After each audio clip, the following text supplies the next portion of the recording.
Ladies and gentlemen, the full history of Israel-Palestine on display by a great Jewish commentator. Let's take a look. I'm Tal, the Traveling Clat, your favorite Zionist prince, coming to you live from Israel. Let's check it out. Or myths generally propagated by the left around the history of Israel and the Palestinians. These myths matter because they lead people into a peculiar moral relativism whereby attempted murder or successful murder of Jews is excused, and meanwhile, the evil human rights violations of the Palestinians are minimized.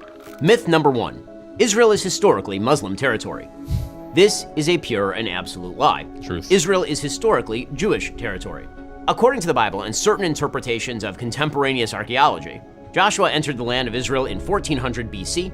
The Kingdom of David was founded around 1000 BC. The first Temple of Solomon was built in approximately 957 BC. The Second Temple was built in approximately 515 BC. The Hasmonean dynasty was founded in 166 BC. Jerusalem was destroyed in 70 BC, and the Jews exiled from Israel in 136 CE after the defeat of the Bar Kokhba revolt. The Romans, in an attempt to shame the Jews, renamed the area Palestine as an insult after the Jews' historic enemy, the Philistines. Even during the exile, there was continuous Jewish presence in the land. Islam, which is the religion of the Palestinian Arabs, was not even founded until the 7th century CE or AD. No independent Arab state has ever existed in the area known as Palestine. Myth number 2. Israel is the cause of the failure of land partition in the Middle East. This is, again, a pure lie. In 1917, the British promised the Jews the entire area of Palestine. At the time, Israel and Transjordan, which is today's Jordan. In 1920, the Arabs began pogroms, a mass murder of Jews, in Jerusalem as a sign of anger at the British mandate in Palestine. In 1922, the British government, in response, announced in a white paper that the Transjordan area, 70% of Palestine, would be sliced off and made an Arab state. That would become Jordan. In 1937, the Peel Commission recommended a rump state for the Jews, in which the British would retain control over Jaffa and Jerusalem, the Arabs would get the entire Negev and nearly the entirety of Judea and Samaria, and the Jews would get a tiny swath of territory along the coast, including Tel Aviv and Haifa. In 1939, the British, in response again to Arab pressure, restricted Jewish immigration to Palestine just as the Nazis began World War II and just before the Holocaust. Nonetheless, the Jews sided with the Brits, the Arabs sided with Hitler. In 1948, the British mandate ended and Israel declared its independence. David Ben-Gurion read the Proclamation of Independence to 13 other members of the Israel Provisional National Council. Israel had taken its place among the nations of the world. In 1964, with the Arabs still in full control of the Gaza Strip and West Bank, the Palestine Liberation Organization was founded, calling for the destruction of Israel. Here is a contemporaneous British report on the first chairman of the Palestine Liberation Organization. One of the most extreme anti-Israeli politicians in the Arab world, Ahmed el-Shukeri, the leader of the Palestine Liberation Organization. As the spokesman for 1 million Palestine refugees, he's fanned the flames of hatred for Israel with unflagging energy. In 1967, the Arab League announced the 3 no's: no peace, no recognition, no negotiations. With all of Israel's enemies mobilizing against it, Israel launched a preemptive strike on the Egyptian Air Force, inaugurating the 1967 Six-Day War. This ended with Israel gaining miraculously the Sinai Desert, the Golan Heights, the Gaza Strip, Judea and Samaria, now known as the West Bank, as well as the entirety of Jerusalem. In 1973, the Arabs launched all-out war again, this time on Yom Kippur. Israel survived and gained territory.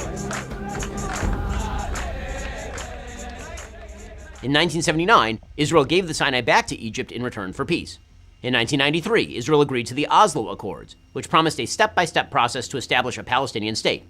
In 1998, Israel conceded yet more territory to the Palestinian Authority under the prime ministership of Benjamin Netanyahu. In 2000, Israeli Prime Minister Ehud Barak offered Yasser Arafat, the terrorist leader of the Palestinian Authority, 91% control over the West Bank in contiguous territory and an Israeli security presence along 15% of the border with Jordan. Arafat walked away from the table and began the Second Intifada, a massive terror wave that ended with the death of thousands of Jews. In 2005, Israel unilaterally withdrew from the Gaza Strip. Hamas immediately took it over and began using it as a base for terrorist activity. That continues until this day. In 2008, Israeli Prime Minister Ehud Olmert offered even more than Barak in terms of territory, with some land swaps to maintain Jewish-populated areas in exchange for some Israeli territory.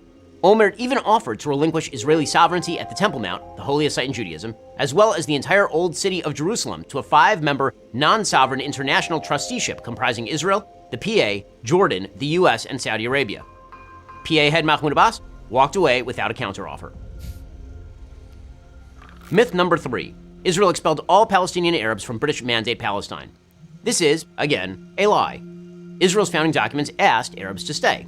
Israel's Declaration of Independence, in the middle of an ongoing war with Arab nations, reads, quote, "We appeal, in the very midst of the onslaught launched against us now for months, to the Arab inhabitants of the State of Israel to preserve peace and participate in the upbuilding of the state on the basis of full and equal citizenship and due representation in all its provisional and permanent institutions." Debate has raged for decades over how many Arabs left the nascent State of Israel thanks to expulsion and how many left because they were told to leave by their own leaders. An estimated 250,000 to 300,000 refugees left before their homes were even in a war zone. We didn't compel them to leave.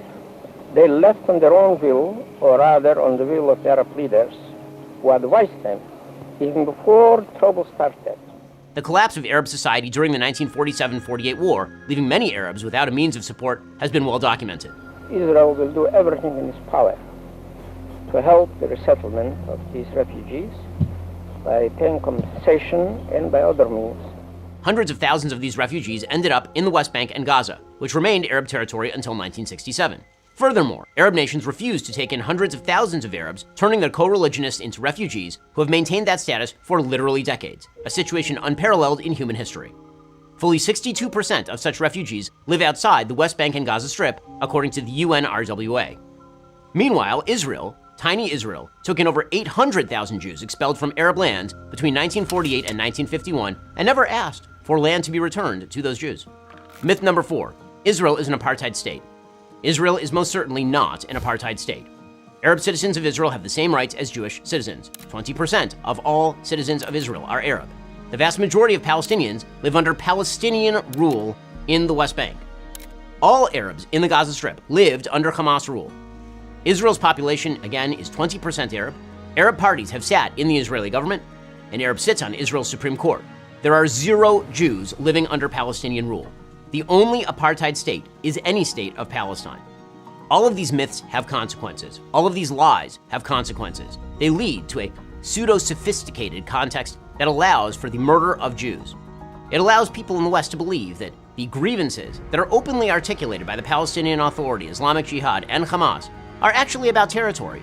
Hamas openly calls for the murder of every Jew in the region. The Palestinian Authority gives actual bounties to the families of terrorists. Islamic Jihad has the same exact goals as Hamas. When evil people say they want to wipe Jews off the face of the earth, we ought to listen, not make up silly excuses as to why they don't actually mean what they say. The consequences of buying your own lies, not even their lies, your own lies, is dead Jews. We ought to believe him. Ben Shapiro is right. Listen, regardless of how you feel about Ben Shapiro, whether he's a Zionist shill for AIPAC, whatever the fuck you want to say, Ben Shapiro is one of the most cognizant people when it comes to understanding and defending why you yourself watching this video right now need to be a Zionist. You need to understand something, okay? You need to understand something about Israel. The fact that we exist today is nothing short of a miracle, but it also comes from the sheer willpower of us wanting to live in peace. If we were a warring nation that only wanted the destruction of our neighbors and only wanted to ethnically cleanse Palestinians and kick them all out of the land, we wouldn't be here. And I'm telling you, on a holistic approach, the land would have rejected us, but we wouldn't have been able to survive. If we were actually the conquesting, colonizing country that everybody labels us to be, we would not have survived this long. And how come, by the way, if we're such colonizers, our land keeps getting smaller?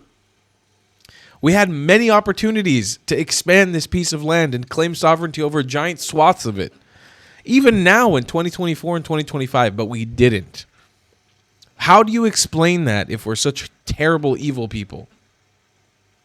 We must be so maniacal and so conniving that we do it piece by piece, and slowly we're going to expand across all planet Earth as Christians sit at 2.3 billion, Muslims sit at 2 billion, and we sit at a measly 15 million. You feeling so under threat by Israel is a reflection of you and your shortcomings, not ours. And I always tell this to Christians and to Muslims who reject Israel, who hate Israel. And I'm not saying that most Christians hate Israel. I'm saying for those of you who do, who use your Christianity as a point to platform anti-Jewish hatred, internalize the fact that how small and sad you are that you feel so under threat by a group of 15 million people when you make up a large army of 2 billion. This goes for the Muslims and for the Christians. Shameful. Shameful, shameful, shameful. You should be the people of God. You should be powerful. You should not be afraid of a tiny group of 15 million people. We don't threaten you. Ladies and gentlemen, I love you guys a long time. We'll see you in the next one. Goodbye, clats. If you believe in my content and want to support me, just know your help is needed. There's a bunch of great ways to support me, being PayPal, Buy Me a Coffee, or joining my Patreon community down below. Patreon is the best way to support my channel, and you'll get a bunch of cool perks depending on what tier you join. Another great way to support me is by buying my merchandise on thetravelingclat.com. I regularly drop new merch designs like this beautiful hat, or this amazing shirt, where you can support the channel and get something cool for yourself. I also have an amazing Discord community with people from all over the world. Thank you so much for your support.